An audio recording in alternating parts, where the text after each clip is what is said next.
Yes, sir. We live. Strictly from my hustlers.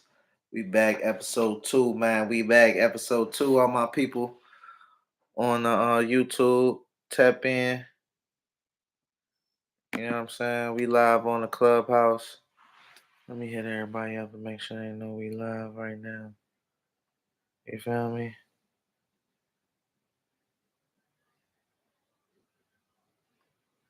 Let me let them know we live. Alright. I don't know where everybody is so far, but you know they're gonna get here in a second, man.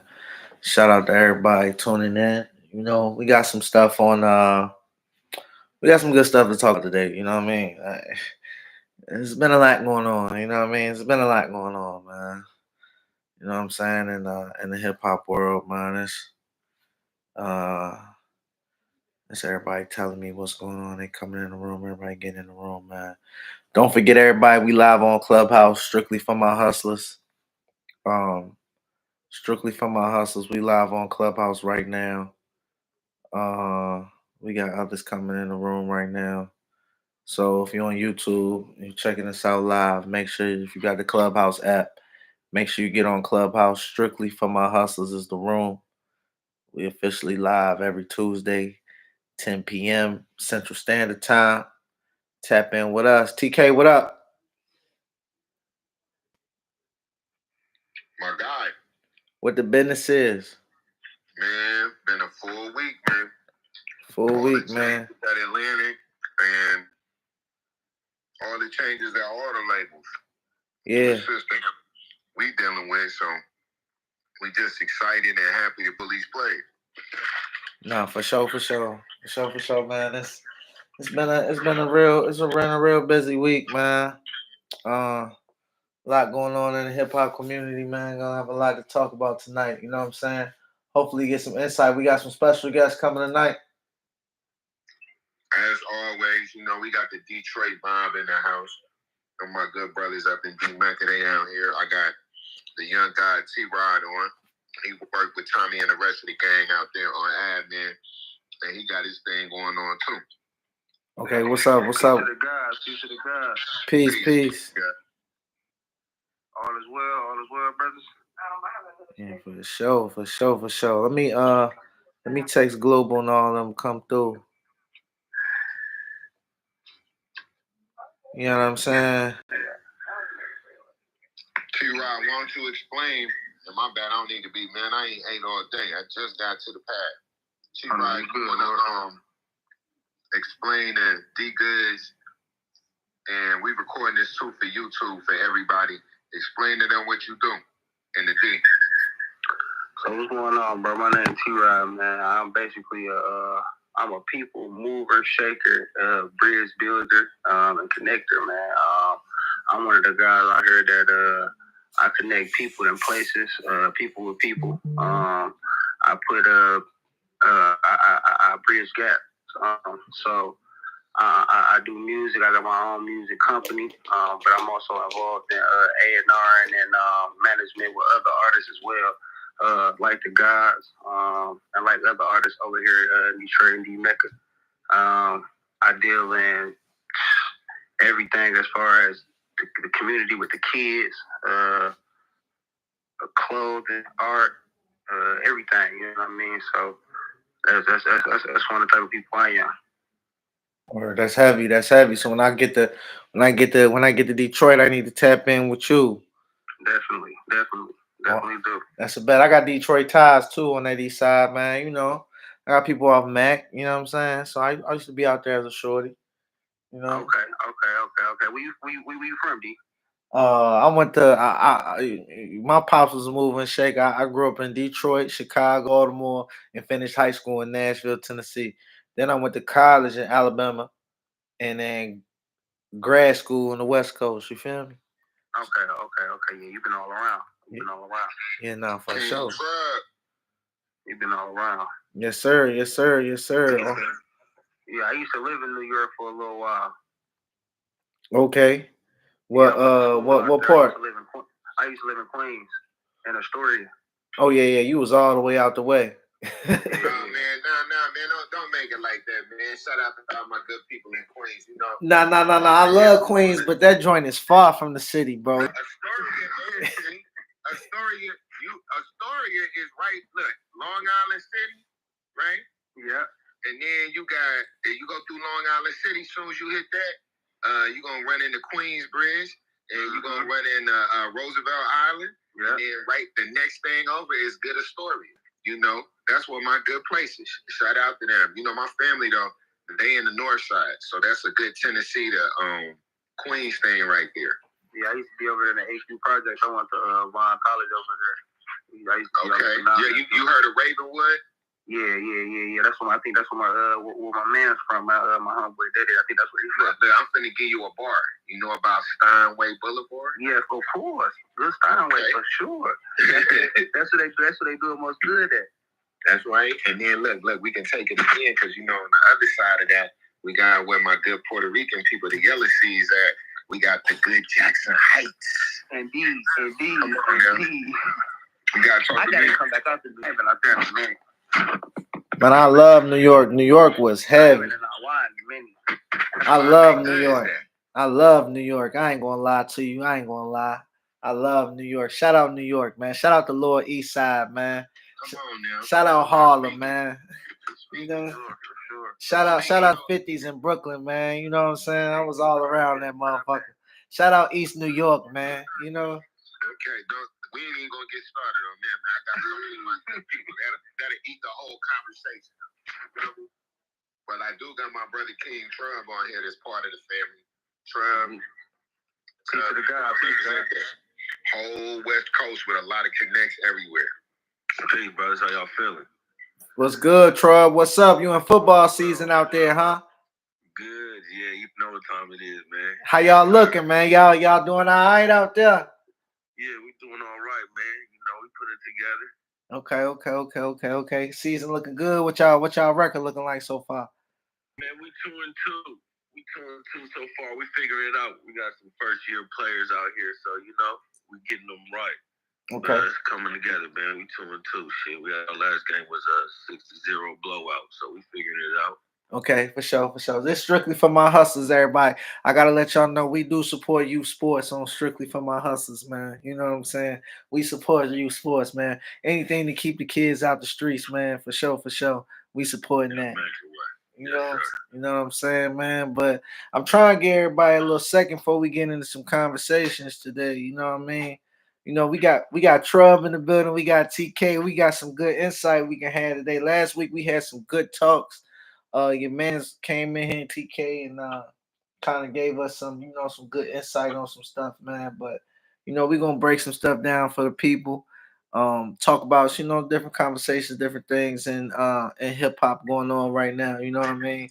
So we just had a conference call earlier about LA and Houston and the culture of LA and Houston for the first time coming together in a real way, not just like how it's been done, movies and film. You know, as you know, Goodz, how you've been putting it together for years. You know, it's a full vertical operation for us, and that the music is the base of everything, and that's owning and being able to distribute and put the music out, retaining the masters to the music, retaining the publishing rights to the music, but more importantly, taking that as an IP and turning that into movies, video games, and cartoons, other intellectual properties off of what we done. Right. So that's what we at. Why niggas is out here freaking. Like I'm a dirtball. I come from nothing.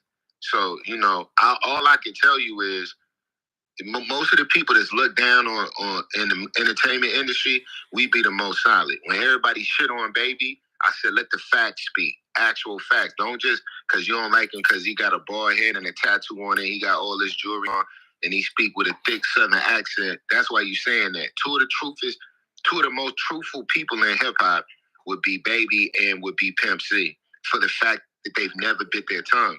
And at the end of it, whether it's a lawsuit or not, when you come from uptown New Orleans and you selling heroin, it might take you 10 to 15, maybe even 20 years to fully understand the scope and the enormity of publishing and master rights.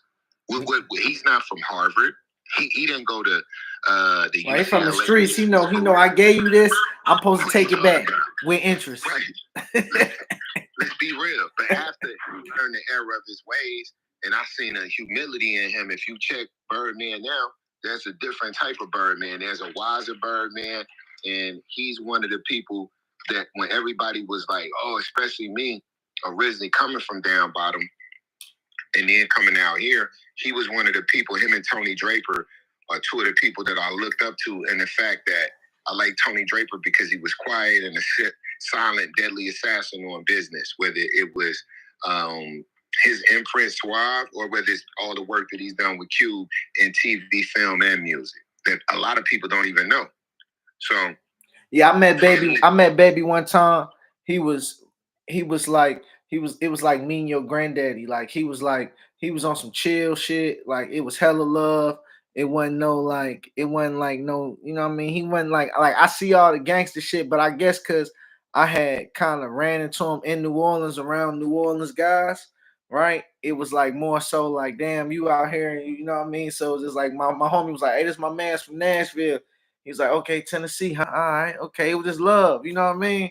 Like, but I could definitely see like you know, the respect was like, man, this motherfucker whole community was out there with that nigga though, you know what I'm saying? So that was something totally crazy, like to see like somebody having that much influence. You know what I mean? Like LA like that, right? You ever seen in LA like dudes that like had money in the 80s and the 70s, they still be outside and like on Sundays they might still wear some of that gear from like the 70s or the 80s. You know what I mean? Like to the grocery store or something.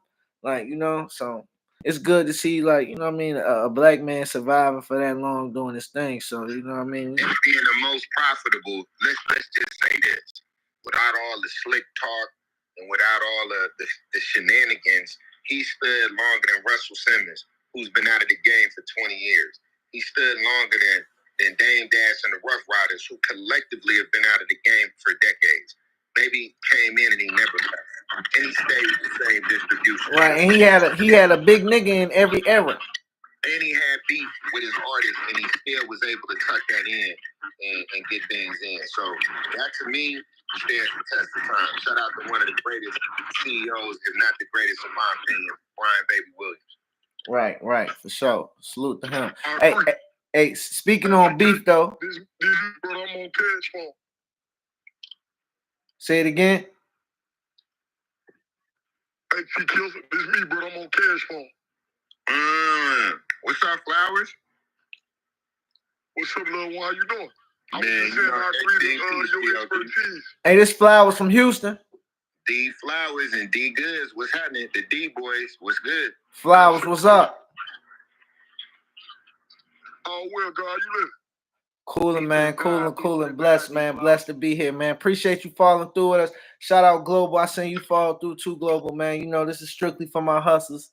The Clubhouse podcast, and we live on YouTube too. You feel me? All my good people, TK, Trub, Flowers. Yes, sir. You know what I'm saying? Yes, sir. Word. We gonna get since we got everybody in the room. We gonna go ahead and get into one of our first topics for the night. This is an interesting topic. Like we gonna talk about some real stuff tonight. Everybody in here pretty much solid. And it's something that's like pretty much, I'm in the South right now. This is pretty much the topic that everybody, every barbershop, everywhere you go to, is the Young Dolph trial. Okay. You said what's the topic, God? First topic of the night, we talking the Young Dolph trial. You say that's the topic every barbershop, right? Every barbershop right now, where I'm at. Them niggas was talking about the baby oil shit. Oh. That was last week. Baby oil shit, Lord. That was last week. 1,000 bottles. Nah, man, what? That's too many bottles, huh, God? 1,000 bottles, Lord. On my mama, that's too many bottles. Man, I ain't scared of too much things on earth. Hey, damn sure ain't nothing that breathing, man. But that's a little frightening. Yeah, that's crazy. That's wild work. I don't know what he was doing with it. I mean, like maybe he was shooting photo shoots for De Leon every day or something. You know what I mean? And ain't nowhere in the world 1,000 bottles. Hey, I'm with the God. It ain't nowhere in the world. Ain't nowhere in the world. Them some bad boys. Hey, Right, bad boys.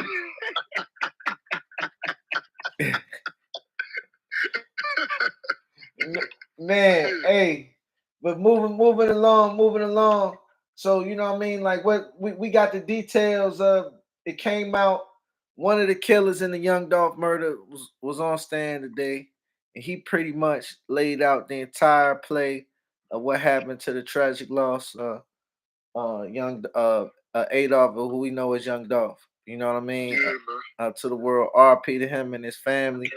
I'm from Tennessee. You know what I'm saying? Young Dolph was definitely uh, uh, uh, uh, uh, a very big person in our hip hop community of the state of Tennessee. Definitely somebody who has big plans for himself.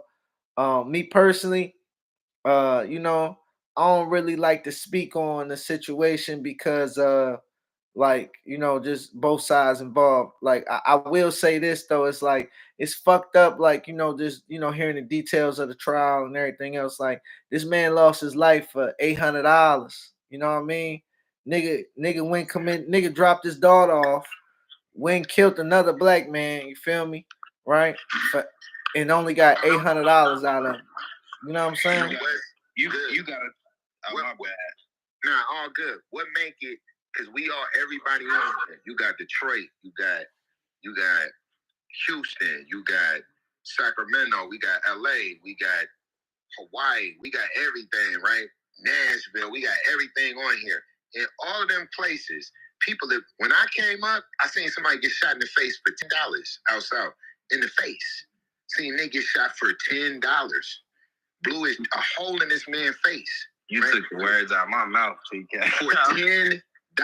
And you know why they did that for $10? Because this is a message to everybody around me. So I was gonna say that too, God, not to interrupt you. Whether a brown man get shot for $800, $800,000, or $8 million, one thing we know for sure, Dolph would have gave him that cold cash to have his life right now. You know what I'm saying? To have pumping, he would have gave him whatever he had. So I don't really think it's the dollar amount. As we all know, it's the hatred. You know, my brother got shot for $10 by a nigga that we grew up with. You know what I'm saying? To compliment what TK said. So these niggas ain't truly shooting. You know, I'm from a murder for hire state. True. And these niggas ain't really just doing a bunch of killing because of the money per se. It's really the lack of hierarchy or the lack of the understanding of violence. You know what I'm saying? Niggas ain't know that Dolph was on a certain level where, man, this man 30 plus, he shouldn't be getting shot at for the rest of his life in general. You know what I'm saying? When a nigga say he got an M to take him out, the nigga wasn't supposed to be getting popped at by no nigga with no dirty drawers on. You know what I'm saying? But this I'm paying a certain level of life. But this the thing too. My nigga with some 30 boxes on don't make no sense when you going hard owning properties, having real estate portfolio.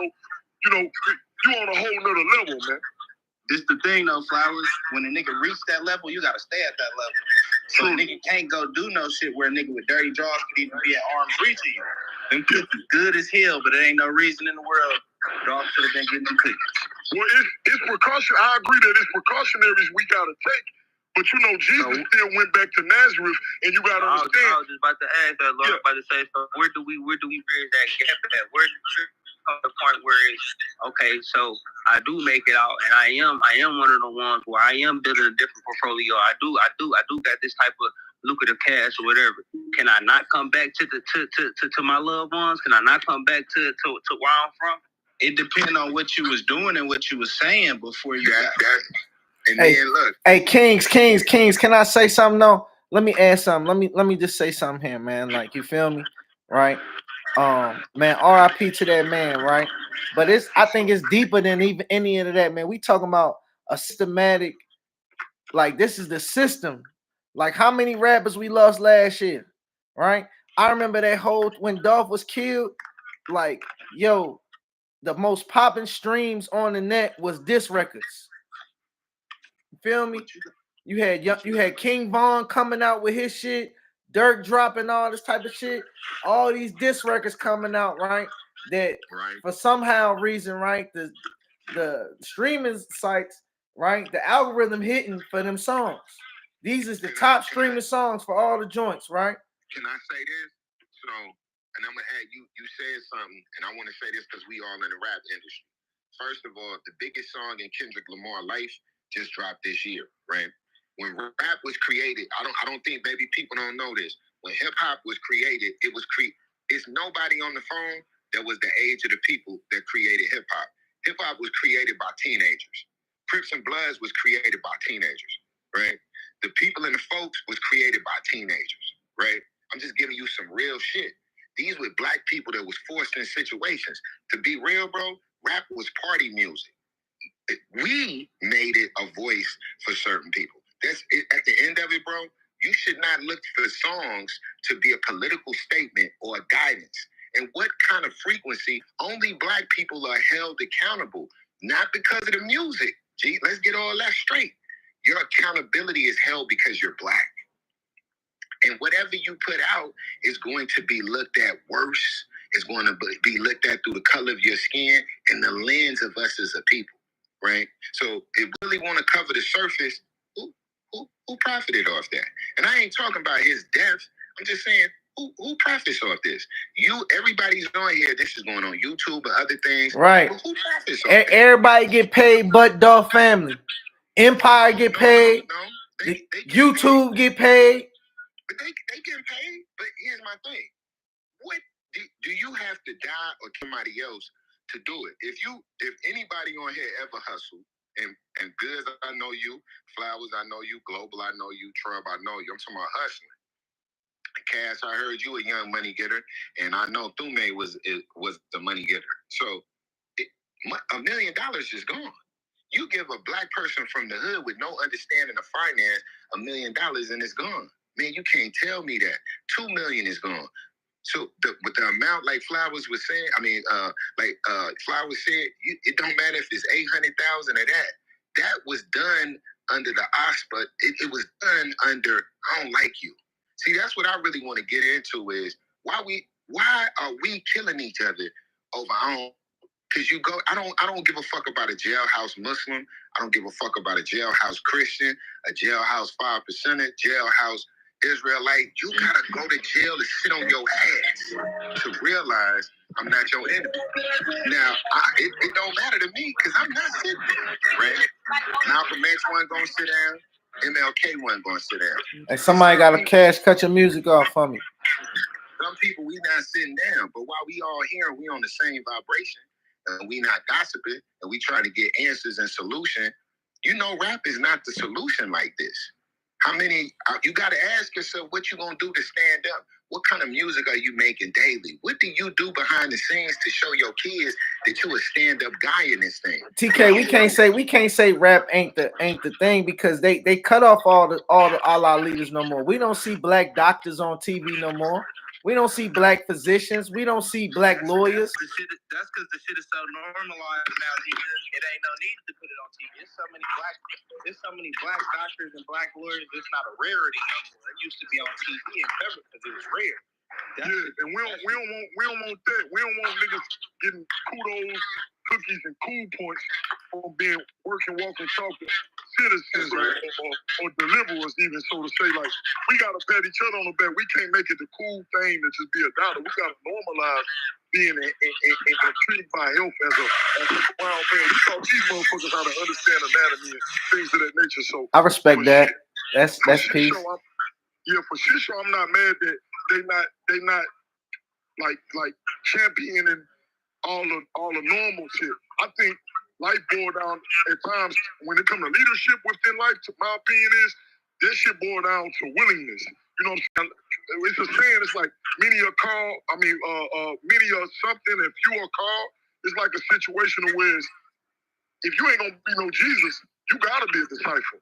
If you ain't gonna be no Jesus or no disciple, you gotta be a Moses. If you ain't gonna be no Moses, you still gotta look into the story of Samson. If women is what you bow to, every man go to sleep at night knowing what his weakness is deep down, whether he acknowledges it or not. And we got so many different people. It's so many different scriptures, whether it's the book, which they call the Bible, whether it's the Islamic books, whether it's the Buddhist books, whether it's any teachings throughout history. You gotta kind of look up the motherfuckers and emulate your game, but be the first you. I don't care if you're a student of Gaddafi. You could be a student. It could be world leaders. You gotta go peep who lived your life before you lived your life. It's like Ecclesiastes. Ain't nothing new under the sun. And you got to see who you want to be and how great you want to be. That's cold. That's a piece right there. Hey, I believe that wholeheartedly. And check this out, though, right? To go back into what you were saying about the unfortunate situation, we got to start being realistic, bro. It takes two to tango. We all have been in the streets. We all know how shit gets. So if I'm to it with some niggas that I know kill shit, and I keep campaigning, a motherfucker can't get too surprised when I get elected, like antagonizing those both flames. You feel what I'm saying? So it ain't like Dolph ain't dropping no disses. It ain't like there's some spicy talk going on. but I'm like, how we get there though, Global? Why we there though? Why he dropping them records? Cause I ain't gonna lie, as a Tennessee representative, I was mad when he was dropping them records. Cause I'm like, yo ain't even gotta do that shit. This is how we get there though, Goodz. This is the reality we live in right now, bro. This is kill or kill be world. That's for sure. We didn't just end up here. Niggas die every day. They can compliment what the God give me. That's why I say I'm not even so fucked up about a man not being here no more, even though it is unfortunate and they leaving a lot behind. That's the saddest part about it, but we can't dwell on that because that's the reality. I'm not more so fucked up about, a man having his day because it's already written when majority of us leave. You know what I'm saying? None of this shit is coincidental, and coincidence even is the language of our ancestors. So I don't believe that things happen perhaps. I believe that it's a time and a place and an ordained route that a motherfucker take. You can switch your route up here and there, but when it's your time, it's your time. It's your time. That's right. Only thing it's about in between now and then is the quality of life. See, it's not about when you leave or not. It's about the quality in what you leave. You know what I'm saying? So, in all honesty, like, I'm going to go back to this. It sounds crazy, but it's real good when it comes to me and my opinion about this particularly. I don't think he should have got killed at the hands of a dirty draws nigga. See, it's levels. Even Judas meant more to us as a people within Jesus' story than this nigga that killed Young Dolph. Even the nigga that killed Nipsey, even though he one of the most parasitic niggas to probably walk the face of the earth in this millennium we living in, the motherfucker mean more to Nipsey's story, more good than Nipsey's story, damn near than he mean bad. Because we got this thing called religious dogma, to where we only truly accept things for what they are when we have limited or no more access to them. So when people are seeing and they no longer here, now we know how great the Michael Jackson estate is. And that's something small as it's free cuz. Man, I miss cuz, man. Free cuz, bitch ass. Soon as cuz, bitch ass come home and he been at the house with his goddamn shoes sideways in front of your goddamn door, and he been eating everything in your refrigerator. It's like, damn, cuz, I don't wish to go to jail, bitch, but you gotta get the fuck out of this hole. But we all participate in religious dogma. We all was taught to love things when we have limited access or no more access to them. So I feel like Nipsey passed and how he passed attributed it to his story being the Jesus-like story. So many people being affected for the better by knowing his story. I don't think he would have reached as many people. It's a guesstimation, but I don't trust that he would have reached as many people in his living as he did in his death. And it's a lot of people like that. Jesus was a deliverer like that. But when it comes to Dolph, he got killed by a dirty draws nigga, and it didn't teach us enough. You know what I mean? As a people, we missing this man, and we didn't learn enough from the loss of this man.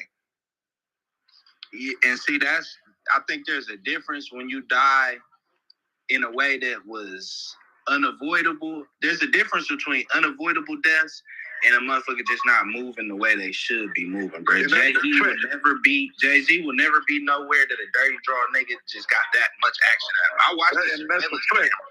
I don't got nowhere near as much money as Dolph, bro. But when me and my brothers move places and we go places, bro, we move way more militant than that. And we don't got nowhere near the money. So it's nowhere near a person that important should be ever lackadaisical with their life or their importance. That's a fact. That's a fact.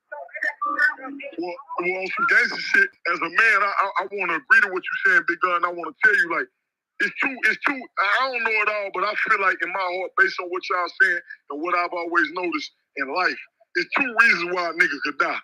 Especially at the root of all this shit, especially when God using you. It's either God could call you home or your people could send you home. And you could go into any story throughout history, whether it's Martin Luther King, Jesus, Malcolm X, or anybody. Anytime you could tell God ain't call a motherfucker home, but they still home, and God had to answer that phone and then accept them home, is because they people either sent them home or it was their time. With Nipsey, you could see in his situation, God called him on even with his people involved. With the Dolph situation, you could see that was purely his people. That was the people that was moving next to him, let him live within the facade of not protecting himself. You can't blame the man in the middle, even if he get caught there and he end up there. You really can't blame a nigga like Dolph for moving how he moving, because bro's still doing his God-sent purpose. Yeah, he should be more responsible, but truly speaking, we need to learn how to protect our leaders and protect our deliverers more, bro. They do it in Asia. We ain't got no fucking excuse. They see 12-year-old boys in other countries and protect them niggas like they the next Buddha. So Flowers, right now, you said something key, and I want to say this, 2 points. The first thing you said was we need to protect our leaders. So, bro, he gone, right? Yes, he went back. Who's a leader that raps? Because I didn't look at, I'm just being honest, I looked at Dolph as a hustler. I didn't look at him as a leader. To maybe some people he did. And then the last thing I want to say, you can go into that. The last thing I want to say, because of my culture and where I come from, I don't put nothing to no mystery.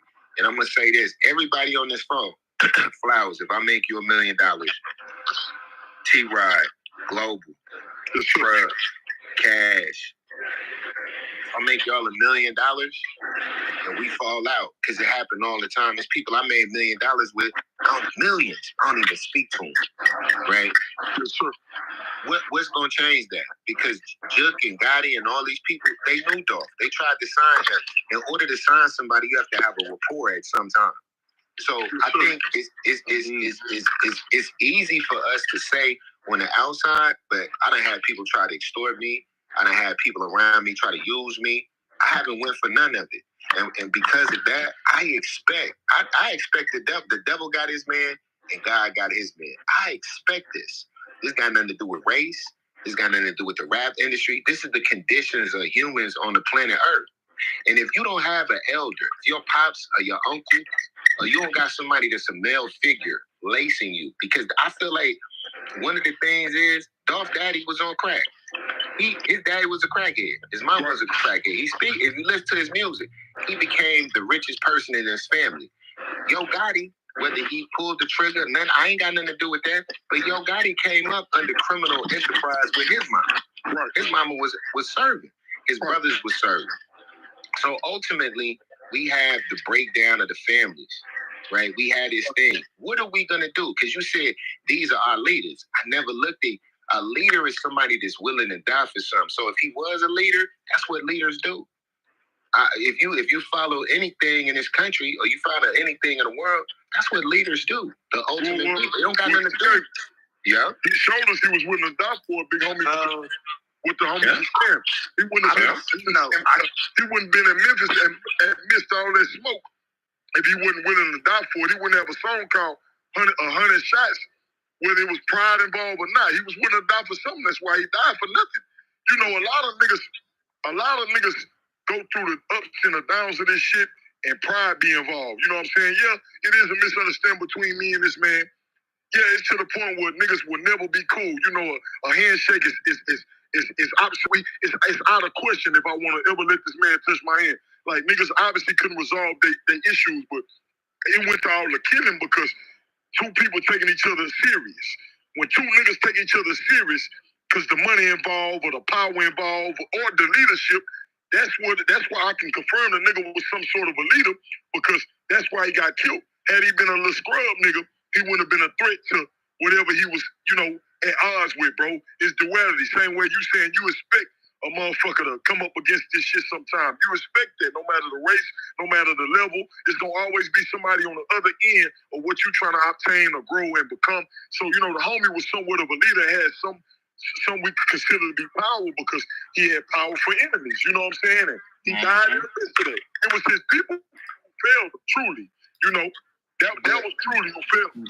But this is the thing I learned about being a leader, and you could probably attest to this too, bro, because my big brother Maserati J, me and you got similar brothers, bro. That's my brother.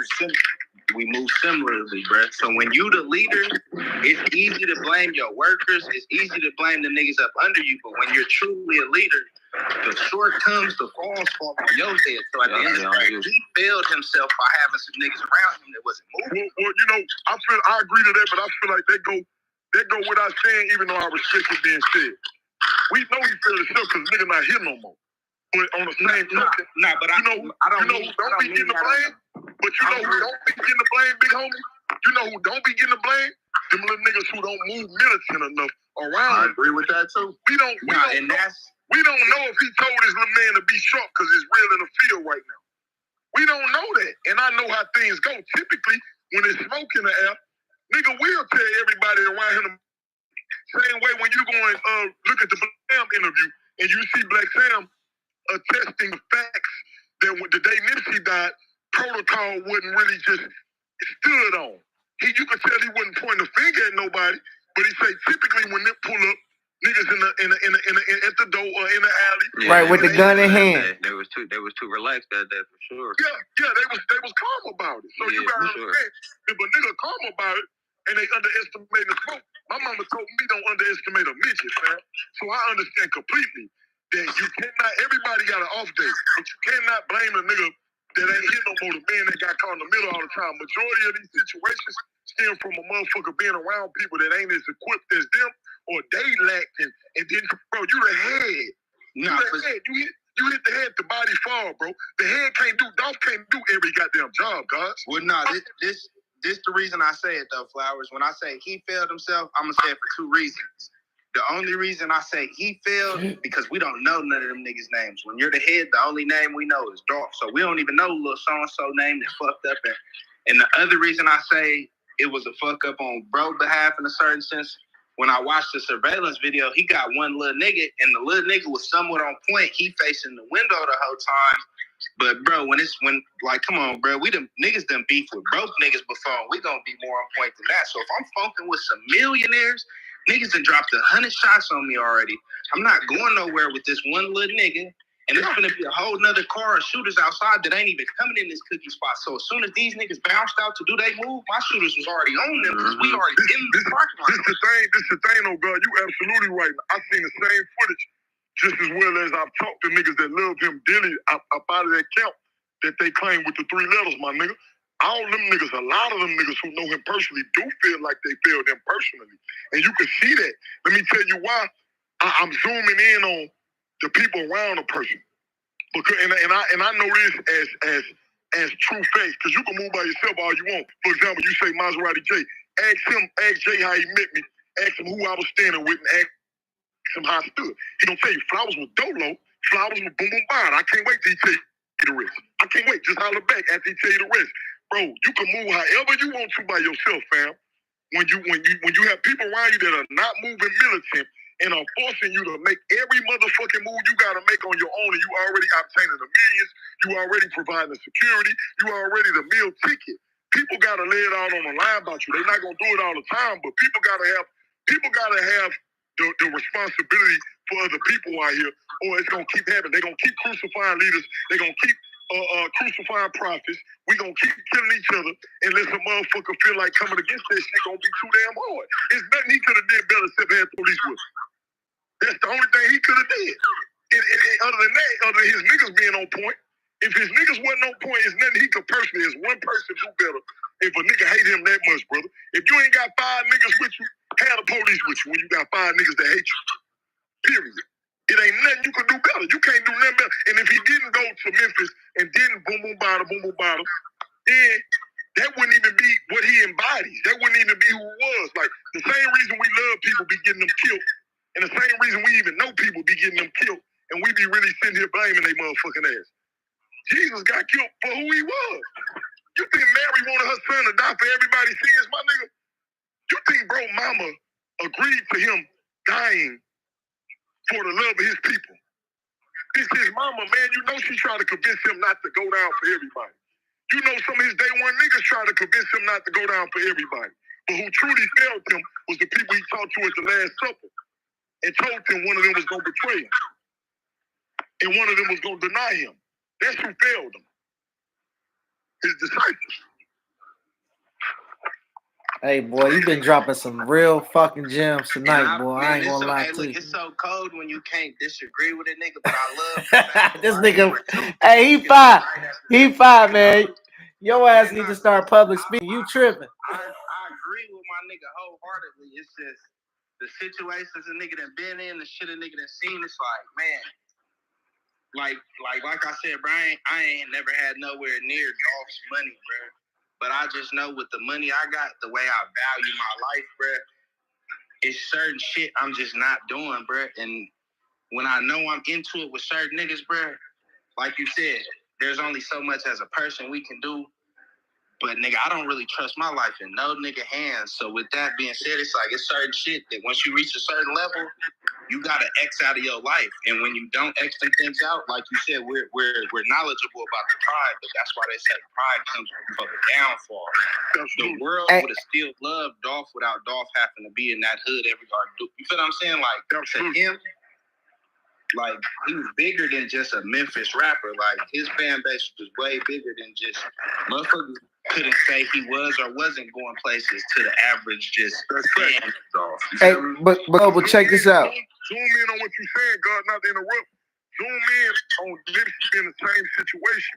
Nigga felt like Nipsey shouldn't have been there because we lost him. And we feel like bro was too big for that environment. But truly, Nip wouldn't have been Nip had he not always been there. That was his everything. That was his situation.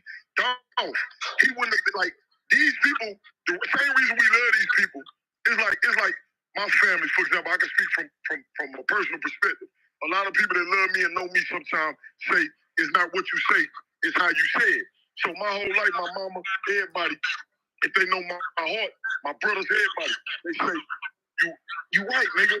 Just work on your delivery because sometimes they come off like this, then a third, and they blind people. They make pride kick in, they make arrogance kick in, they make people care more about the messenger than the message. And that's true. But you gotta understand, the same thing my mama want me to work on might be my shield out here. And I tell her that all the time. If I had a calmer way to say these things, niggas would be shooting at me while I was saying it. If I had a nicer way to walk outside and I wasn't this monster that God made me to be, then would I lasted this long in this shit?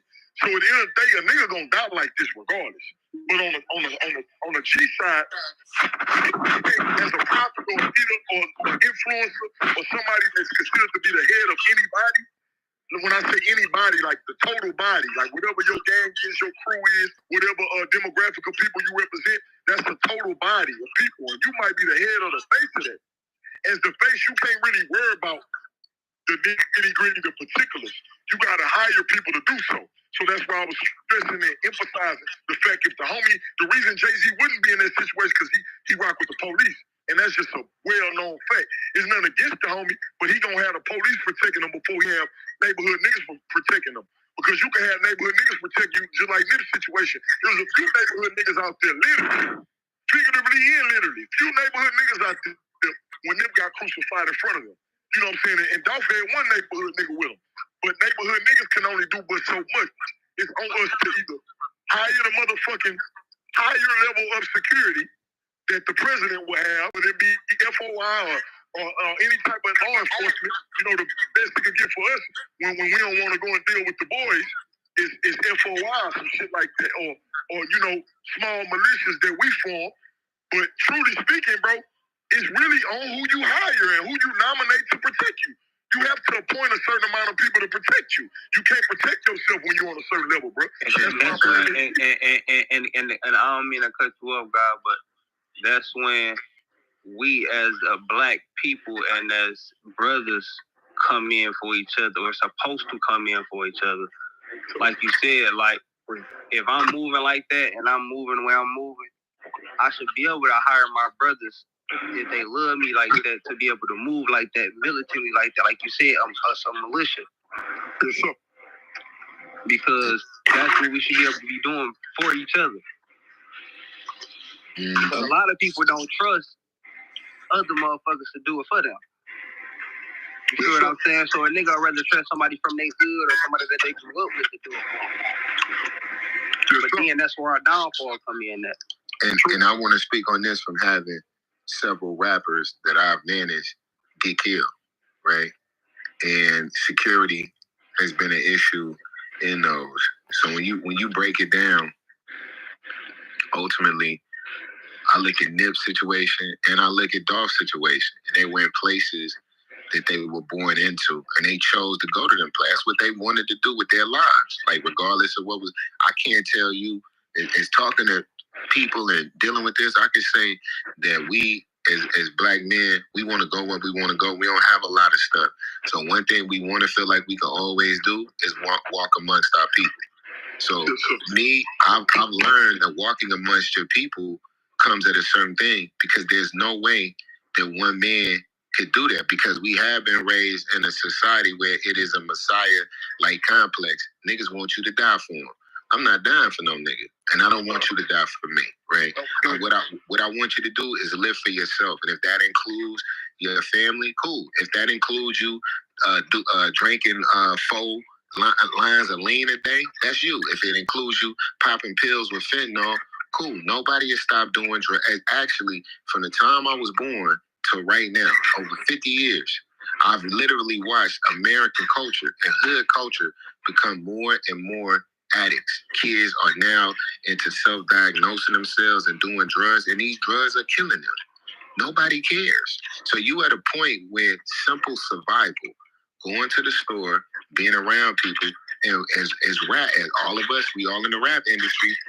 If you in the hood, you looked at it a certain way. So what do? As you've been doing Flowers, as you doing T-Dot, Trub, as you've done, Goodz, as you done, me and Goodz done fed the homeless.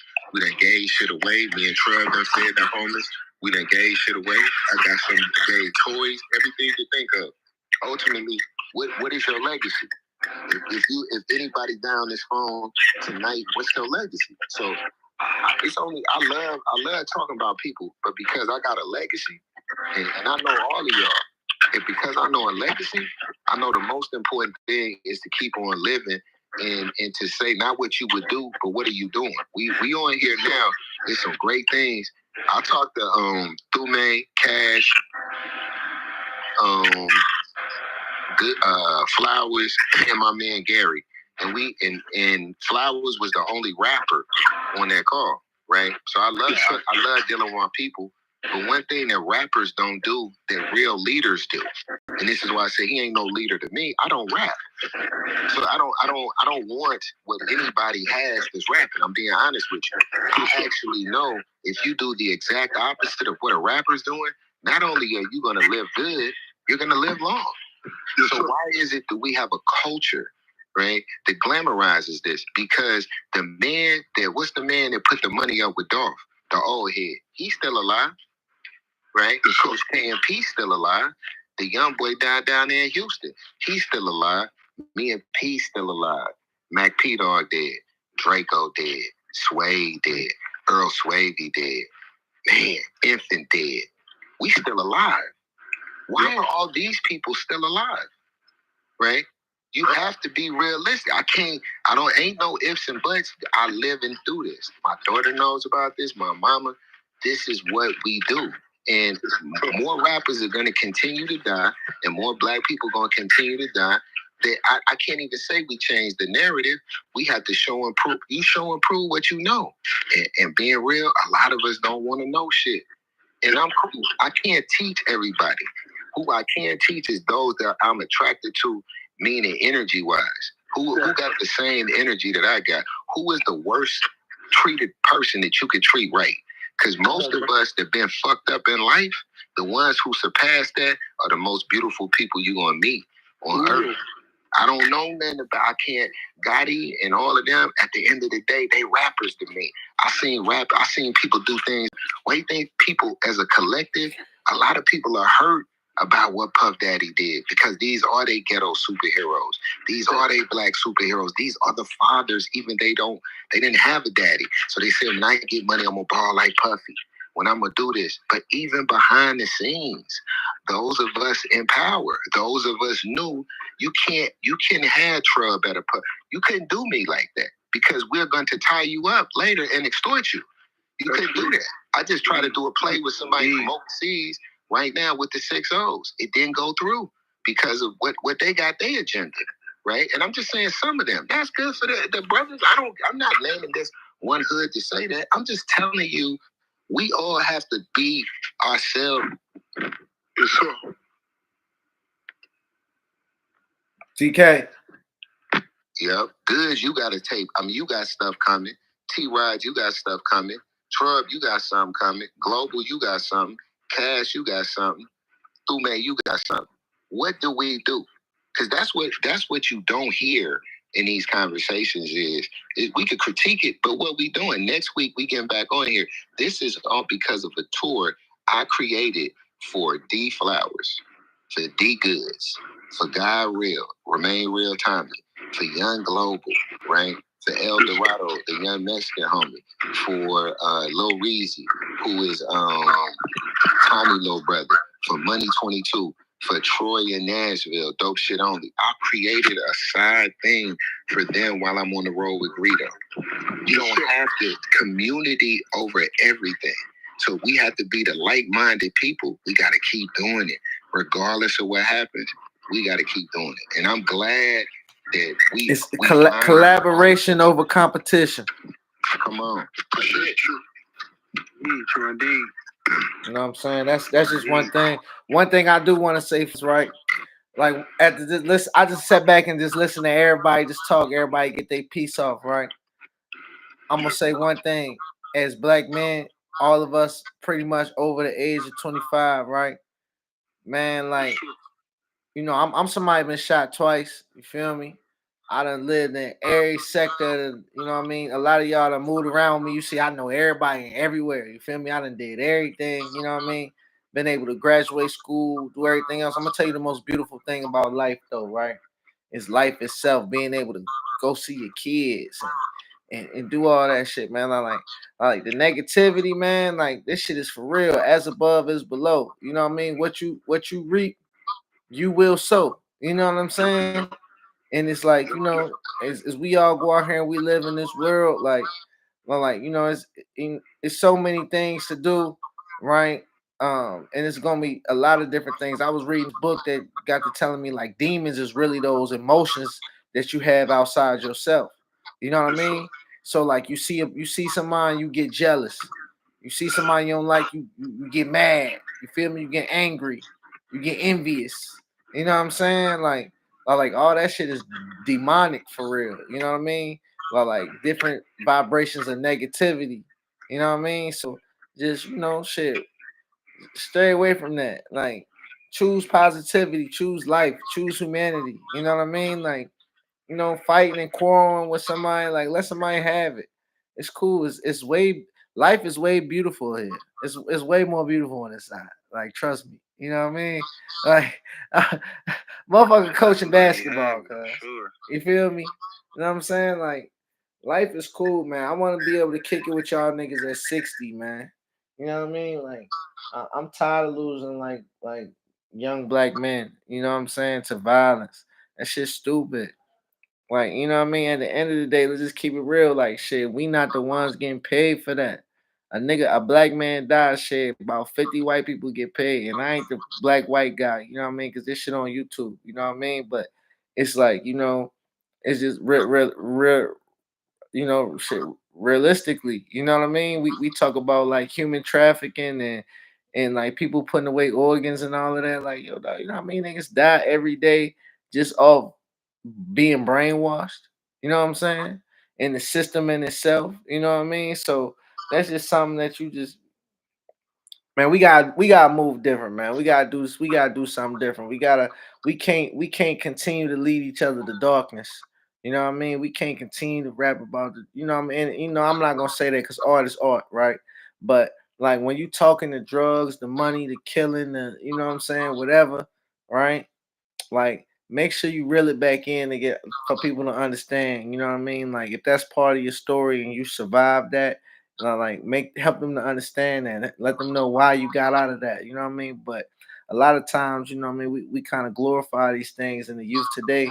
Shit, like, you know, they just built different, man. And to be honest, like shit, like I don't want to do no crime with nobody born after 2000 because them niggas tell it. Feel me? Like straight up and down. You feel me? They've been telling no. Man, that's how we got over here. Man, but look, This the cold part though, Goodz, right? Like, just the way the world is nowadays, it's like people is gonna be who they gonna be. You feel what I'm saying? And to be real, I don't feel like we doing no more killing right now than they was doing in the dark ages or any other point in history. It just seemed fucked up because we're in it right now. Because we got the iPhone. What you say? Because of the media. Yeah. So at the end of the day, it's like,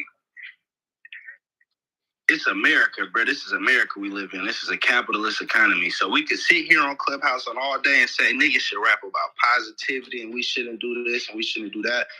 But when motherfuckers got bills to pay and the way the economy is going with this rap shit, they paying niggas to talk crazy. But ain't that selling your soul, gang? Ain't that what that is, though? You feel me? Cause shit, you'll look down on a nigga hopping on a stripper pole out here slinging his thing in the hell doing a helicopter. Nah, it's not the same thing. Cause unless that's that man, because if it's a young, check this, whatever you doing that go against your moral compass or principle, bro. Because at the end of the day, if this is how you really living, what's selling your soul to you might not be selling my soul to me, or might not be selling his soul to him. You feel what I'm saying? Because you might not live, because you might not live by that same moral standards or compass that I live by. You feel what I'm saying? Yeah. So I might not be compromising myself with what I'm doing, but you might look at it like I'm compromising myself. But you not me, I'm not you. You feel what I'm saying? So what you shit don't make me eat at the end of the day. Nah, that's respect. That's respect. But I'm saying no, pro-life is pro-life. You feel me? No, indeed, true indeed. But what I'm saying is you can't shame a man for when his bills getting paid and he rapping about his reality. That's what I can't shame nobody because she's shaking her ass and that's all she know because her mama was a hoe. You feel what I'm saying? All you can do is try to groom somebody and try to show them a better way. You feel what I'm saying? Shaming them ain't the game. You feel what I'm saying? You show a nigga for you hoe a nigga. But yeah, shaming them ain't the move. I'm talking about like we as a people, like shit. I'm from that same soul. I do the same thing. You feel me? I did the same thing. You know what I mean? Right? But we talking about I grew, you know, and from that point, I had to understand like shit. I got a 15-year-old daughter. Like, am I gonna continue to spread this poison to the world? I ain't bashing it. I ain't on no public platform talking about some. Hey yo, don't listen to that shit. Good. I love you, brother, wholeheartedly. Go ahead. I know you. You's a real hustler. So can we put this into the conversation? If them motherfuckers was giving you $20 million a year, $30 million a year to talk that crazy shit, the same attitude would be going to having a 15-year-old daughter like shit. That $20 million a year is affording me to give my daughter a life. I would not me. I can't jump for the money. Oh, brother, we risk our lives, nigga, to go get some petty money. So I couldn't see a nigga rapping about the shit a nigga doing. True indeed.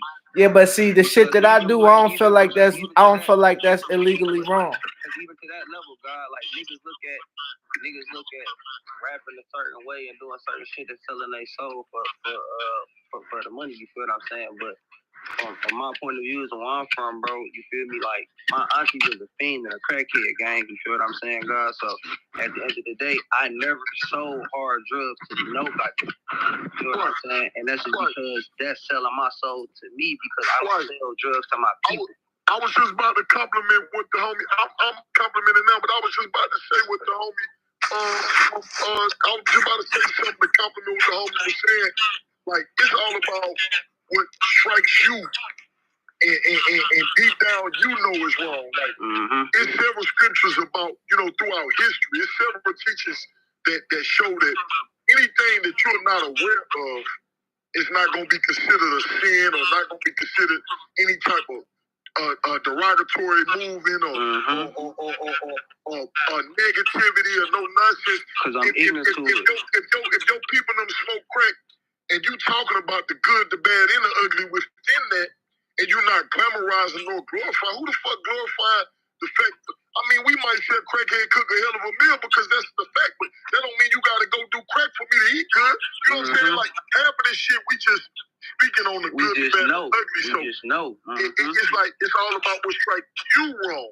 Like if the homie Goodz get to talking about spinning a block with a footer, and he know for shit show he said in the penitentiary or in some type of jail system, and he seen young niggas that did that and it crushed him, why would he come home or why would he advocate for that if he seen a look in young niggas' face as a result of that?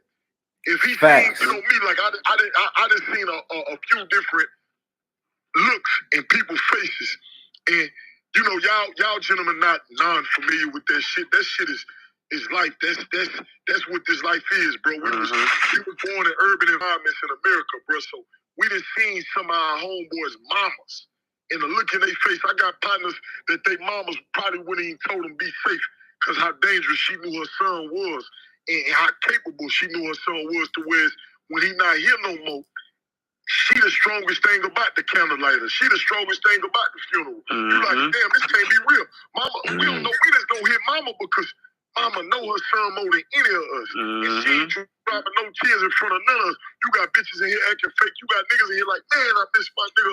Man, this shit gonna be fucked up. Man, mama over there not dropping a motherfucking tear. How dare you? So what I'm saying that to say is, I got niggas who I done seen a look in their mama face, and I miss them niggas dearly. But I can't even be sad about them niggas because I ain't seen their mama break up about it. I gotta be strong for her and let her be strong and help her be stronger and be strong for my nigga kids and son. I can't begin to think about how everybody did. But on some real shit, I'm saying that to say, when all that shit going on, bro, you seen the motherfucker face. So if you can get out here and advocate for that, and you contribute to that result being somebody else's reality, you a bitch ass nigga to yourself. I'll be a bitch ass nigga to myself if I got out here and contributed to people mamas having that face, that look on their face that my nigga mama had when we got with her, my other partner's mama had, or shit, even my mama. I done seen my mama crying on the stand. You see what I'm saying, during trial. So why would I, like I told my mama growing up, just to compliment this, you know, I got a mama that loved me. When I was outside early, you know how mamas be, aunties be. My mama tried to convince me to tell on a nigga when I was young, catching my first case. You know what I'm saying? My first few cases. And I told my mama like a man, mama, anything your son involved with, I couldn't imagine myself playing with nobody else's life because I'm not the nigga that niggas come get and I say, fuck it, let's just go do it. I'm kind of like that, but I'm really the nigga who kind of fix the car his damn self. I put the shit together, anything I'm doing, or I have a lot of involvement. So I'm not a coincidental passenger in this vehicle. So I could never see myself telling on the next nigga or making this mama. Why? I told my mama, look at her, I said, mama, why would I make this nigga people saying like when I know for a fact I'm more involved in this nigga. So, and I said, mama, you gotta trust that your son will never be in no car. I don't know what's really going on. So it's about how I would have and how I would have not been able to live with myself after doing on to somebody as I wouldn't want done to myself. That's some bitch nigga shit. If you get out here and advocate for chopper slanging, and you know for a fact the result of it is some shit you seen crush people, then you wrong for that. You know what I'm saying? That's why I don't advocate for chopper slanging. You might hear a ball here and there that is reality. Your bro done really let down that window and said, fuck it, we just gonna hop out. That happened. So when I talk about it, it's like, it could be misconstrued as me advocating for it. It could be misconstrued as me glorifying it, but I'm telling y'all what we did with our reality, because we really ain't get no chance to be no bitch ass niggas. Excuse my language. True indeed. I never had a chance to be a pussy ass nigga in my life. Like, my daddy was dead. My mama, it was a bunch of niggas fucking her and barely feeding us. You know what I'm saying? So I never had a real opportunity to be a bitch ass nigga. So if I get proud for one day while I'm freestyling and say I ain't nothing like them bitch ass niggas, I really ain't nothing like them bitch ass niggas because I didn't have a chance to play like this. So I'm not. It's a thin line. I'm with Goodz on standing on integrity and not selling your soul. But whoever the homie was that said ain't just selling your soul by speaking on violence, I'm reminding you, homie, that it kind of really ain't. Because if it don't resonate with me, then if I'm not purposely influencing a young man to go and be what I became, I'm strictly talking about my reaction And everything in life has an equal opposite reaction. And in all honesty, I'm proud of my reaction. I tell my son, who I don't want to ever own a firearm unless it's legal, or I don't want my son to be nothing but the color green to violence, but I don't want him to be green to society. But I would tell my son proudly the stories of what I had to go through and all the adversities I had to face and all the hurdles I had to jump. No matter how vivid them bitches is, I'm gonna tell him that. And I don't expect my son to go and pick up a chopper because I told him what I did with mine. That's just the reality of it. All right, so I got a question. Let me interrupt you real quick. Let me ask y'all a question though. All right. Everybody here pretty much got kids. You feel me? Like you said you're gonna tell your son right now. Your son look up to you. You know what I mean? And whoever else you inspire out here. Like, you know what I mean? You might be that nigga you obviously that nigga where you from. You know what I'm saying? Global, you that nigga where you from. Everybody here pretty much that nigga where they from. It's 20 young niggas that look up to you. They feel like, hey, he's successful. You feel me? Right? Shit. They know your ass a motherfucking savage in these streets. You laying shit down. You feel me? Right? Now he feel like shit. Now you out here and that's what got you your motherfucking stripes. You know what I mean? Now these young niggas that you love and you don't want to see go do that though. You feel me? But now they feel like they gotta go do that because that's how you got good. Big homie, that's what I'm telling you. What got me my stripes might not get you your stripes. I mean, you might know that, but they don't. But listen, that's my platform to tell them. I convince young niggas to be different for a living. That's what I do. That's our platform to tell them. I convince young niggas to be different for a living, but let me tell you what I tell them young niggas. You gotta trick them young niggas in a righteous way. See, I don't tell them young niggas about me being a nut and tell them and don't finish the sentence or just put a period on it like, okay, I was this, that, and the third, and I still do it. I tell them young niggas, y'all far more dangerous than I ever been. I tell them niggas, I really sit there in them niggas' face and tell them, y'all far more dangerous than I ever been. And let me tell y'all, and I tell a young nigga, I don't know nothing about nothing he done done. But just because he got a gun that goes, and I ain't never had one of his age, I'm smart enough to know he is far more dangerous than I ever been. I ain't gonna machine gun makes this shit scary again. I don't know why they want to be in the street right now. Man, come on, man. So I'm telling young niggas, y'all got it. They really got it because they more advanced in every way than we ever been. So when you tell them young niggas they got it and they don't owe the streets no pain, when you do speak about your pain, that's like a advisory or a disclaimer or training wheels or a guide, big bro who asked me the question. You can speak about your good and your bad, but you gotta tell them about the ugly. You gotta tell them young niggas, bro, you way more dangerous than I ever been. Believe me, I know you'll do it. But I don't got a cool quarter from me doing it, young nigga. Yeah, I did it. For sure I did it. But every dollar you see in my hand is a result of me putting that life behind me. I don't have anything to show from that life but weep in my sleep. Or my niggas that's not here anymore. Or kids that I love that died before they turned 18. Or niggas trying their best to get up off the concrete. And no matter who watching them, bro couldn't go nowhere. Period. Bro couldn't go no fucking well. And I paint the picture so vivid to the young niggas. I watch all of them hair grow on their head. I watch all the young niggas. Every young nigga that I know that they went and did some shit before he knew me, I guarantee you, at minimum, God darn is truth. If that man get long enough before he go commit another crime, man, I know for a fact if he think about any conversation, it's gonna be the one we had. Because I paint it so vivid, brother. I paint it. I tell them young niggas, bro, when you go out here and you looking for that and you want to get somebody your pain and you want to shoot the gun till it click, you probably think about your daddy you ain't never met. I know I was. And when you get out here and you do that, I want you to understand, you walk around with the Goliath energy, but sooner or later you run into a David. You got niggas that's monstrous that's gonna be the answer to your threat. And understand that you gonna be in the wrong. I tell you nigga all the time, you know how many pussy niggas, you got niggas that left the world robbing old ladies and the old lady pulled out a firepower and flatted their ass.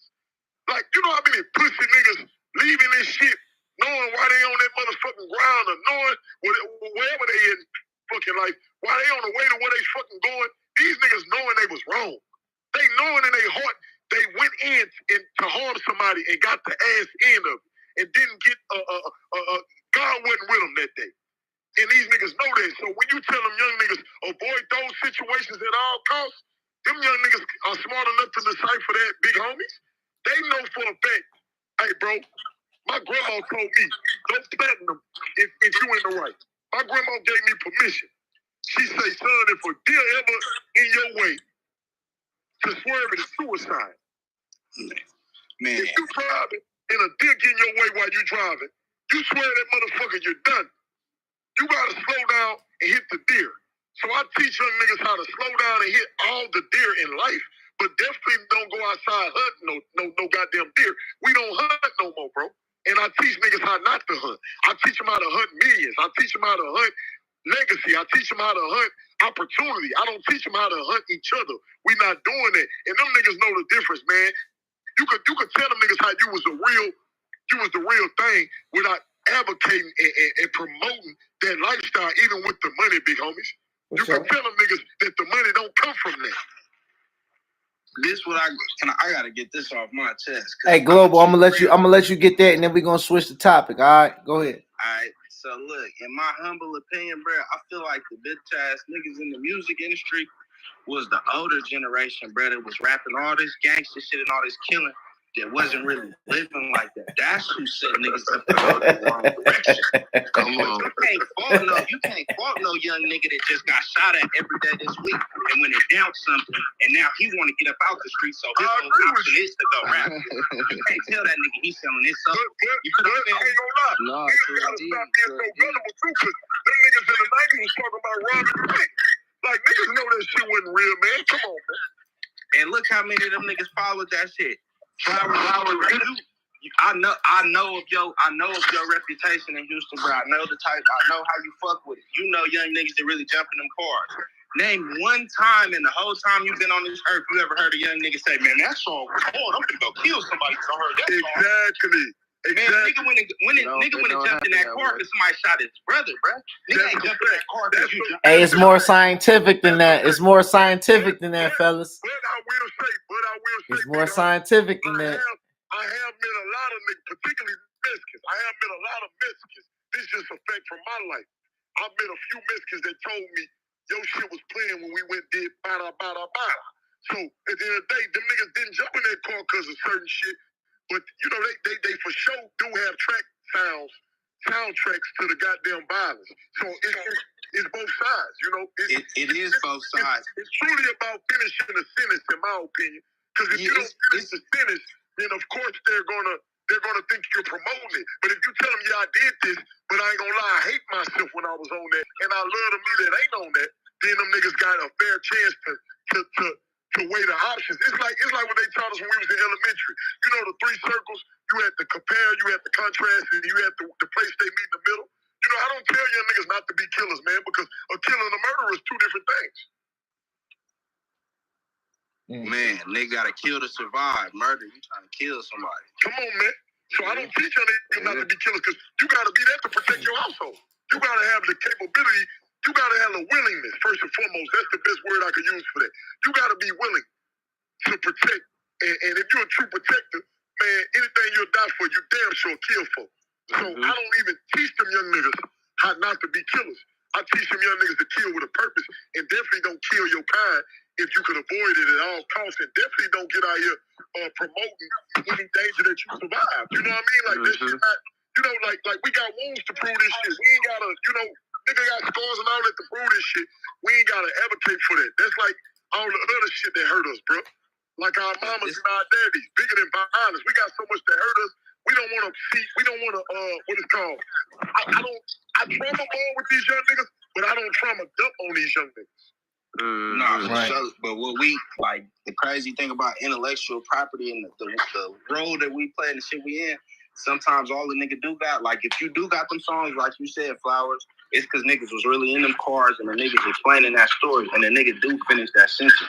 But when some of these young niggas don't got nothing but their experiences and the shit, like when I started rapping, I ain't have nothing but the shit that I went through, the shit I was doing to talk about. I wasn't no artist. I'm still not an artist. But that's what I have to work with, and that's what niggas was trying to get paid with their experiences. Because at the end of the day, lying ain't gonna get you nowhere nowadays. Yeah, because that's what a lot of them young niggas got to do in that juvenile system right now. Come on. That's heavy. Switching up the topic, fellas. Next on the list tonight, we want to talk about. We got all these young men and young kings in here, man. Is marriage dead? Is marriage bad business? What's y'all opinion on that? Boy, you asked the wrong nigga. I want to know what's on these y'all as young entrepreneurs and young businessmen in the urban community, man. Is marriage dead? What's y'all thoughts on marriage, man? Marriage in America is different from marriage in the rest of the world. I ain't gonna lie. It shouldn't be because the Black United Family should be the cornerstone of what's going on to every household. Like that's ideal. That's ideal, but realistically, it's ideal, but we know everything ain't realistic. I'm just saying, the European idea of marriage is dead. If we talking about the Arabic idea of marriage, I'm all for that. I agree.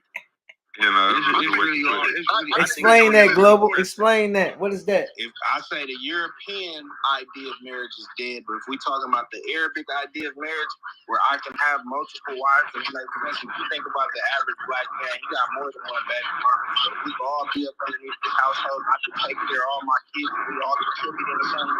That makes more sense than this European idea that I got to be with this one lady, but I got 4 other kids over here, but I just got to be with her. That don't make no sense. That shit is dead. I agree. Marriage is beyond the homie Cash say marriage is dead. He over here saying a lot of it's dead in the West. It's dead in the West because it ain't making sense no more. Hey, I'm down south, man. I'm married, man. Marriage is making sense, man. Women it ain't really on the women. It's on the society. It's what the laws allow. I'm gonna tell y'all, kings, man. Y'all get y'all a solid lady, man. It's a beautiful thing. Women act like American women if the laws allow it. In other places like Middle East and Africa, the laws don't allow it. And my nigga Cash the homie Cash just say, is niggas not dropping their nuts enough? Y'all think pussy too good?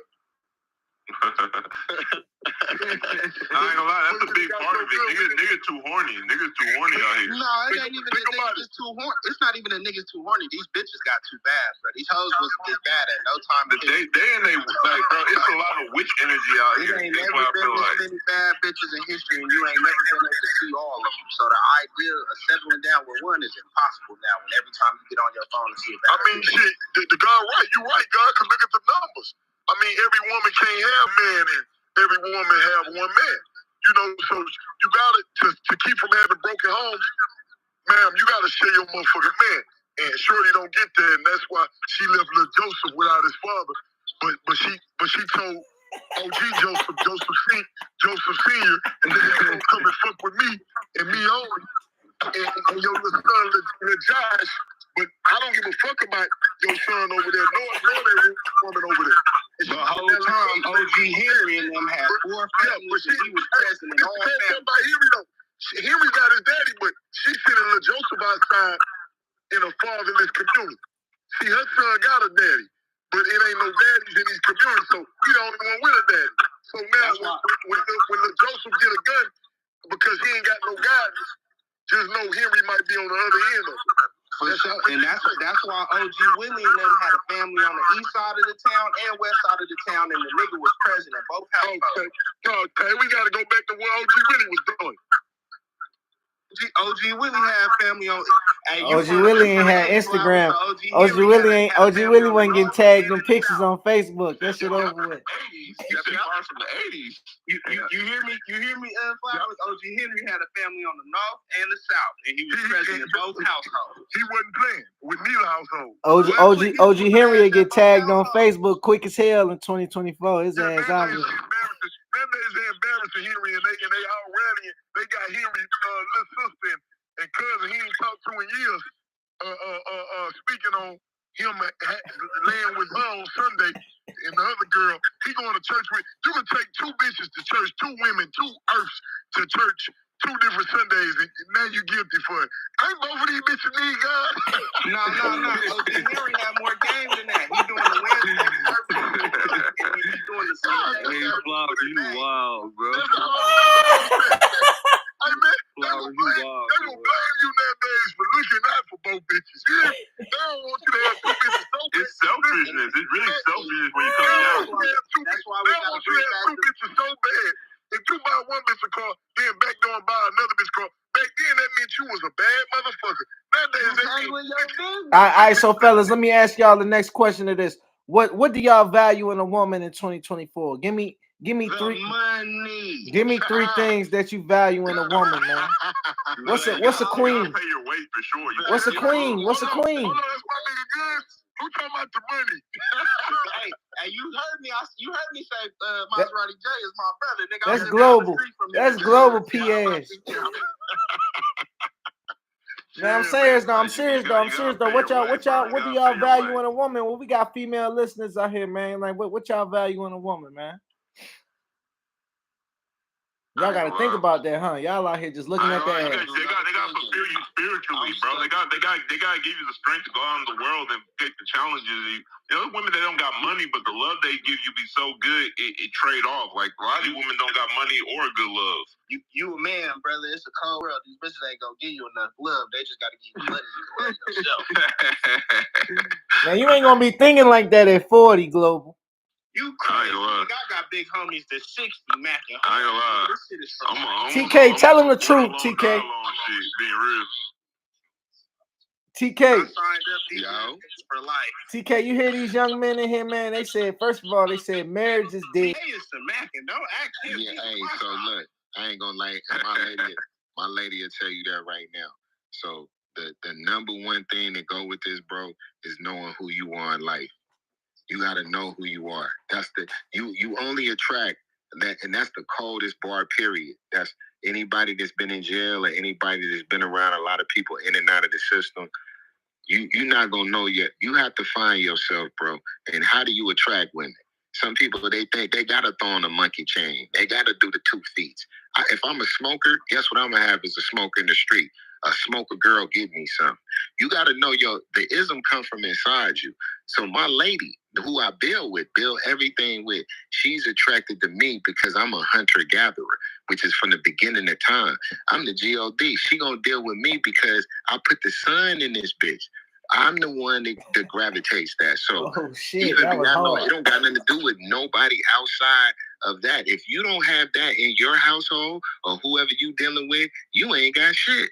Some people can't have 5 or 6. Some people can have 3 or 4. Some people can't even do 1. The first thing is, before you get into that, and you just said something about you wouldn't do no crimes with nobody. So you got to think that the criminal mind, these women are running people. They running men. That's not all women. Not all women. No, I'm saying the majority of everything in the Western society, I'm just being real, Mo. It's more simps than stand-up men. It is. What's the society deify women? Every week because of women, even on the most basic level. They got you running somewhere. They got you running to the barbershop to turn ahead.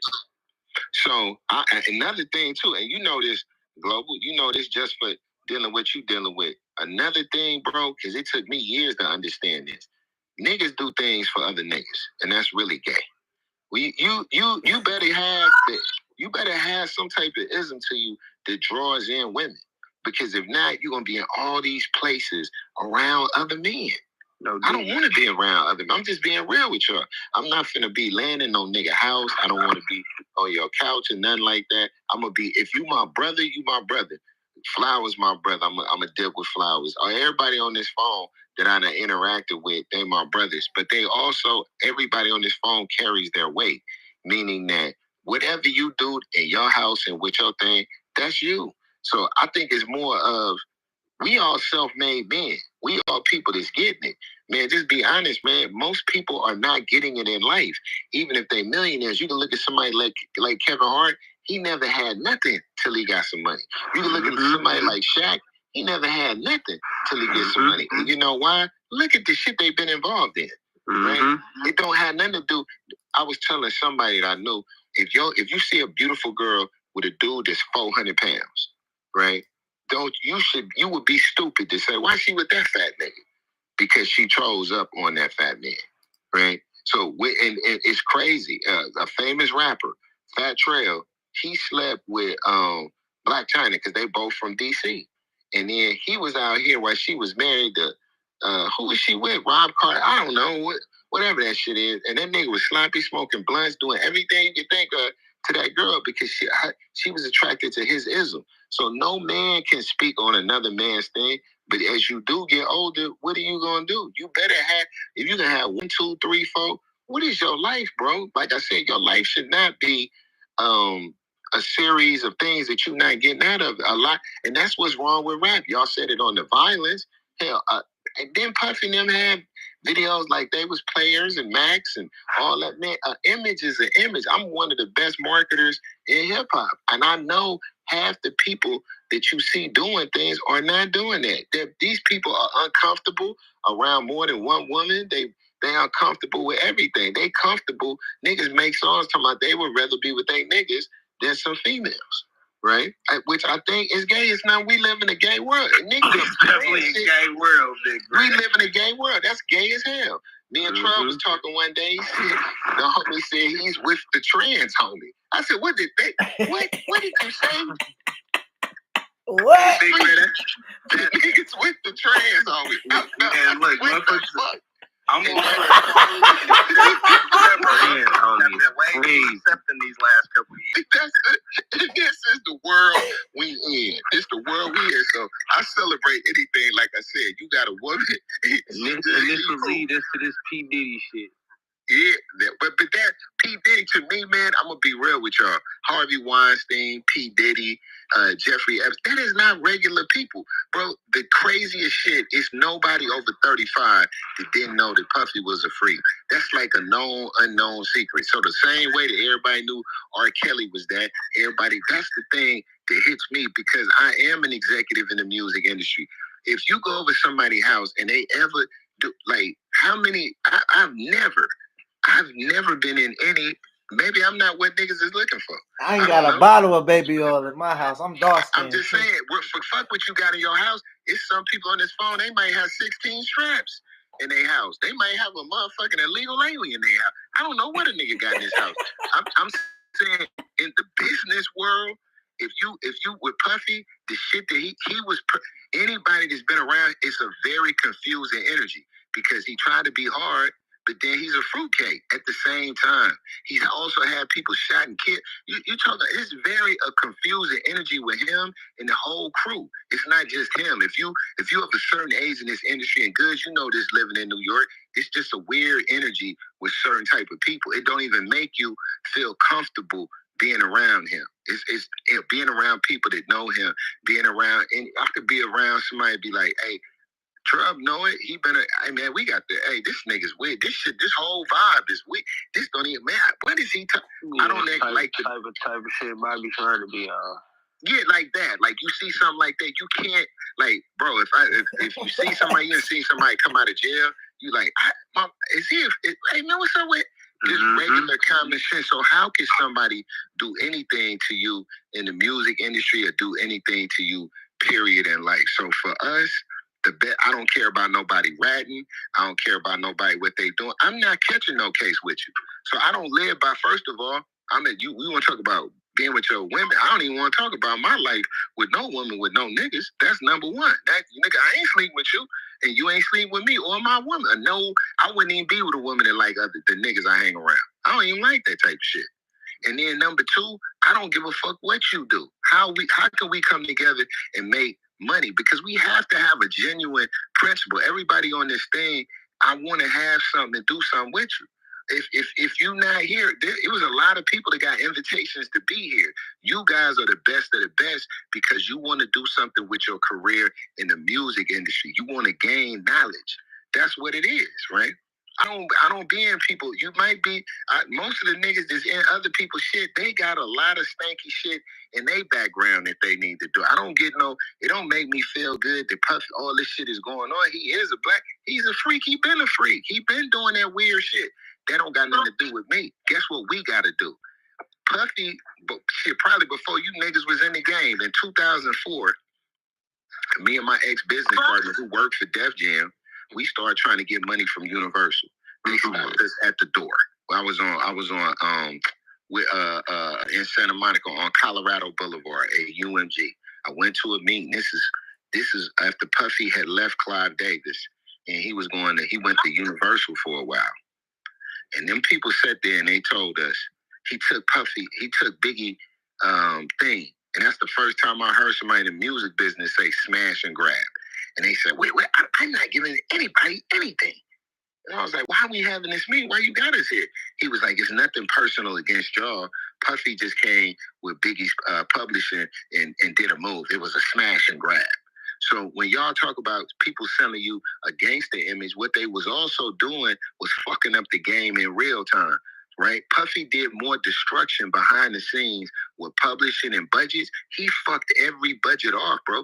There was no recouping, right? There was no recouping. He was getting the money and whooping off. Then I'm coming up under him. We coming literally behind him and people telling us no. We're not giving y'all. That's the first thing. I said, yo, this nigga's crazy. They would tell me how he not recouping and this, that. Puffy took Biggie catalog. Everywhere he got a deal, he took the catalog. And Warner Brothers said, we're going to give you this bread and keep it. Puffy been out of the Warner system. I couldn't tell you how long, right? His last deal was back at Universal. That was his last deal when he was Brother Love and all that. Biggie shipping over there at Warner Music. I know this. I have a deal with them. His shit is over there for years. So I think all of the other shit, fuck all that. How do we make money off of Greedo tour? How do we make money off of D Flowers tour? How do we make money off Gorilla Leaf? How do I make money off of T-Rod Company? How I make money off of Young Global? How we make money off of Thume? These are the things that I want to do, bro. All that other shit, I don't know. I just want to get to it, man. And make sure that we all get some money. That's the purpose of this. I got singles coming out on Money Sign Sway in October. Greedo but his first real project come out in October. That's what I'm excited about. And then we got this tour next month. And then we got the R Baron Road show. I'm excited about that. And the biggest deal that I ever did. And I'm working on that right now, y'all. So that's what I'm on. And when we get more money and do this, we ain't doing no shit like that because I'm not that type of person. You feel me? But you need all types to rule the world, G. My whole legacy is that I did what I wanted to do. How about that? I'm doing what the fuck I want to do. I ain't got to be, my daughter ain't seeing me do no sucker shit. I'm just being me. And that's what's important. I want all y'all to go further than me. Let's just keep this going. Every week, it's Tuesday.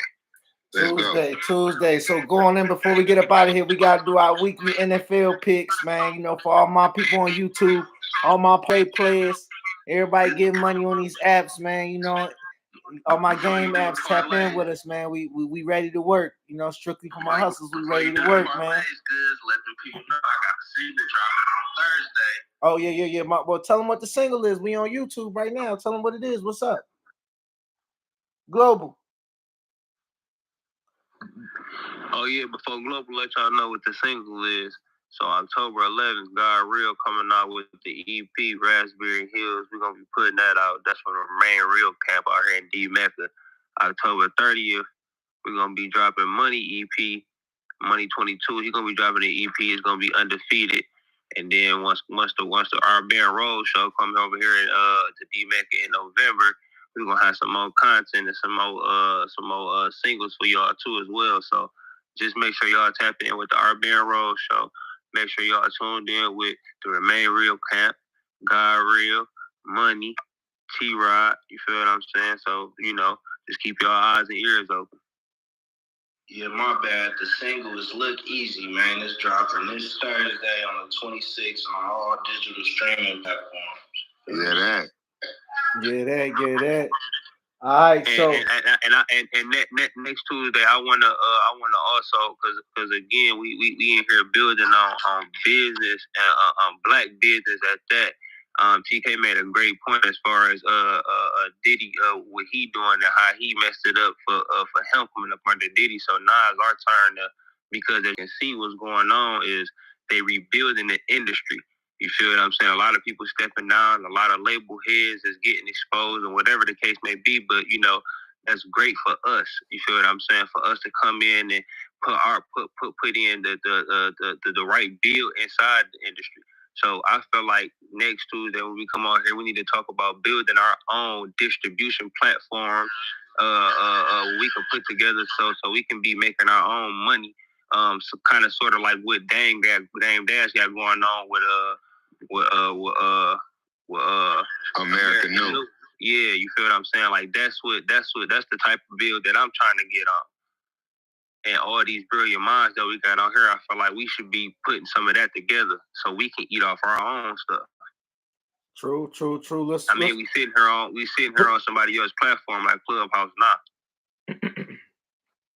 Hey, it's facts. It's facts. So you know what I mean? We can sit up here and talk about the way the Diddy thing is unfolding and how the industry is being unraveling. We got to be able to see the holes and the peaks and the valleys that's inside the industry that we can be able to do for ourselves. So, all right, moving on to these picks. Y'all ready to pick these out, man? You feel me? We trying to, prize picks. Any of them tap in with us, man. Strictly for my hustlers, man. So this week on NFL Week 4, we got Cowboys and Giants. Who y'all got? Y'all just got to yell out a team, man. Giants for sure. Never going Cowboys. All right. We got Saints and the Falcons. New Orleans. Saints. Broncos and the Jets. Jets. Steelers and the Colts. I'm going to go Steelers. Steelers. Eagles and the Buccaneers. I say the Eagles. Bucks. I'm going to have to go Eagles on that one. Commanders and the Cardinals. Commanders. No, Cardinals. I'm like, I was about to say the Commanders ain't on shit. Cardinals. Browns and the Raiders. Ravens. Raiders. Oh, the Raiders. I'm gonna go Browns. Titans and the Dolphins. Tough one. I'm gonna go. Shout out to Dolphins. Nashville, but I gotta go Dolphins. I'm gonna go Dolphins. Yeah. Bengals and the Panthers. Cincinnati been on some whole shit. Panthers. Yeah, Cincinnati been on some whole shit. Jaguars and Texans. Texans. Vikings and the Panthers. Vikings and the Packers. Excuse me. Vikings. Packers been smacking shit though. Vikings have too. Rams and the Bears. Chicago look good. I don't know. Chicago is looking. They was out. They lost to Houston, but they all right though. Yeah, Chicago all right. I don't know. Patriots and 49ers. Niners. Yeah, I'm gonna go Niners too. Chiefs and the Chargers. Chiefs. Bills and the Ravens. Ravens. That's a tough one. Bills. I'm going Ravens. Shout out that boy Lamar, man. He like leading quarterbacks and everything right now in the league. In the last one, Seahawks and the Lions. Come on, Detroit. Man, Detroit ain't on shit. I just want to let you know that though. Yeah, hold on, bro. We ain't gonna do that. We ain't gonna take no disrespect, bro. Don't do that. All right, my bad. But man, the Lions, man, y'all need to figure it out though. No, we got it figured out. Don't worry about it. We got it figured out. Hey, y'all Lions fans be real serious, man. Y'all ain't won shit in years, but y'all be some die-hard fans, man. I respect y'all though, cause hey man, listen, man. Detroit, we different about everything. You feel what I'm saying? We take everything personal. No, for sure. This been our episode 2, strictly for my hustlers, man. That's our picks, NFL picks, week 4, man. Appreciate everybody on YouTube. We had the chat popping. Yo, we had people in there that was they was tapping in. They was everything y'all was talking about. They was on the chat writing us on us. Remember, be sure to check in with us on Clubhouse next week. Tuesdays, 10 o'clock Central Time. You feel me? Strictly for my hustlers. Your host D Goodz. Shout out to everybody that's in the room. Shout out to everybody that came through. You know what I mean? Next week, we already got one of the topics that they said we're gonna talk black distribution next week, man. So put that in. You know, be had some research to talk about that next week. YouTube. Make sure you know what I'm saying you tune in. It's been strictly for my hustle. Shout out to my Auburn family. You know what I mean? We got the road show coming soon. You feel me? Greedo tour coming soon, right? That. Indeed, true, indeed. Yes, sir. God Real coming soon. Global coming soon. Everybody cooking. You know what I mean? So shout out to all of them. And once again, it's been strictly for my hustles. We out, man. Peace and love, family. Peace to God. Peace.